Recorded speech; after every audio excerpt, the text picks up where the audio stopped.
So we're going to be covering Freytag's or Freytag. I don't really care how you pronounce it. His pyramid. This is different than the other pyramid of Maslow. So make sure you understand that. Okay, Freytag's pyramid. The idea is that it's a basic way to talk about dramatic structure more often than not with plays, tragedies, things like that. Sorry, that was my dog. I'll bring him up here in a second. In which you can give us a basic understanding of the different stages of a drama as it unfolds. Remember that we've talked about this before, that drama is conflict, right? Drama by definition is conflict. Imagine a TV show in which every single person always gets along and treats each other nicely. You don't have a TV show then. Without some kind of conflict, there is no sense of forward momentum in the story.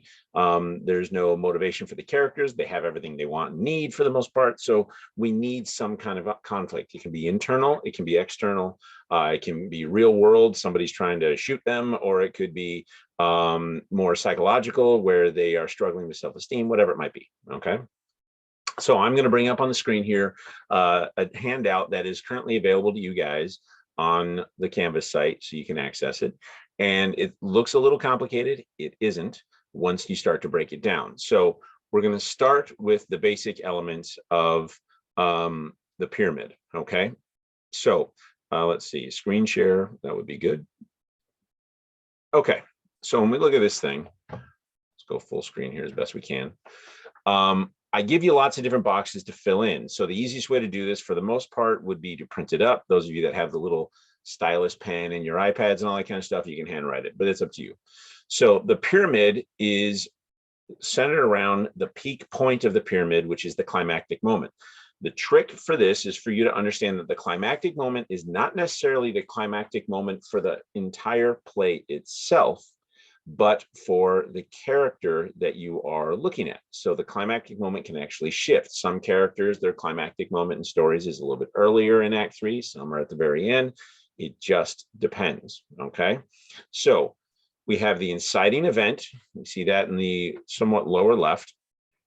And there's an event that has happened in the past, more often than not prior to the play beginning, that has put the story on the train tracks to start rolling forward. For example, in A Raisin in the Sun, it would be the death of the father, Walter Sr., and they're eventually going to get this, the family is eventually going to get this $10,000 life insurance policy that is going to be transformative for them economically. So that's the inciting event, okay? The conflict, which is often connected to that, is what to do about that money, right? So the rising action are all the different incidents that build up to the climactic moment. So for A Raisin in the Sun, it might be building up to Walter's decision. And I don't want to get too much into detail on that in case you haven't read through there yet. So there's lots of different things, money that is lost or stolen, what different characters want to do with that money, how they are personally feeling in their relationships towards each other. All of that is sort of the rising action that is building up to this climactic moment. After the climactic moment, you get falling action, which is basically what's left. Now that the climax is over, right? We've reached that point of peak tension, that climactic moment. We now have falling action. This is often much briefer than rising action. Rising action can take 2/3, 3/4 of the entire play. The falling action could be like the last 5%. It can be really brief, and usually is. Resolution, also known as the denouement, but resolution here, they kind of overlap. Some people think resolution and denouement are different. I kind of lump them together for simplicity. It's basically tying everything up at the end. So what have they done with the money in Walter's family? What are the different characters now going to be doing with their lives? What is the future that we are implicitly or explicitly told is going to happen? Okay, things like that. Now, a couple other boxes that I offer up here. So name in the upper left-hand corner. I don't mean yours, I mean the characters. So what you might want to do, let's say you're writing about 3 different characters for essay number 3. Great. So fill out one of these for each character, print up multiple copies or have multiple digital files that you can fill out. And that allows you to have a clear understanding of the rising action that is relevant to your character, the climactic moment that is specific to your character, the falling action and the resolution that are again specific to your character. In that box in the lower right where it says protagonists or antagonists. So what is your character going up against? So is your character fighting racism? Is your character fighting sexism? Is your character fighting a family member? Is your character fighting tradition, gender roles, right? It can be some abstract concepts like that. It also might just be, is your character fighting this other character? Okay. I mean, Anna in the Tropics, there's a murder. So like, there's some physical tension there, right?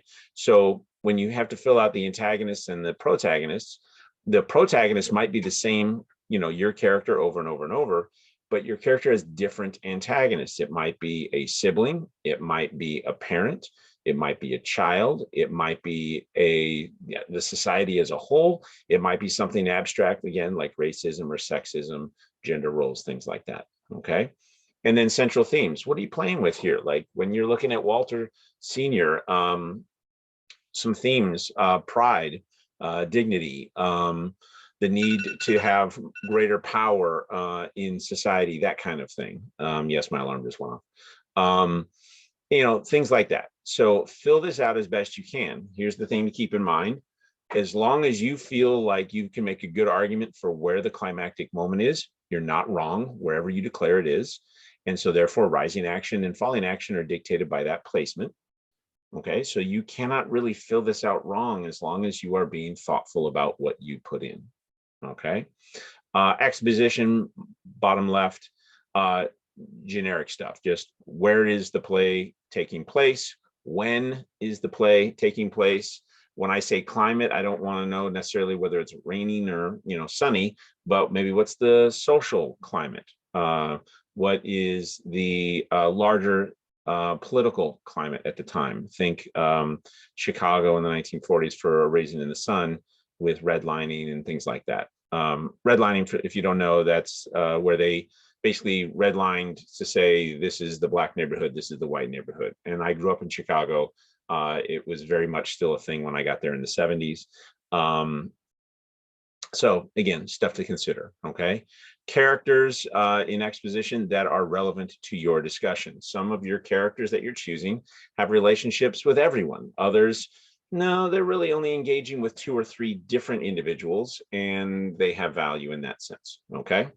All right, I'm hoping this quick overview of this handout is helpful. We will have an opportunity in class to talk about it as well. But until then, let me get my dog. Bosco, come here.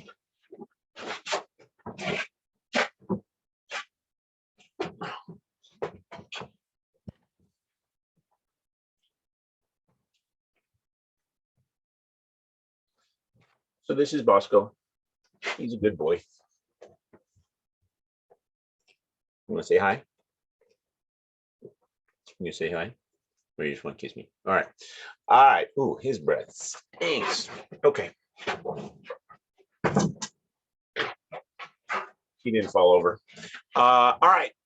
Take care, guys. I will see you Thursday.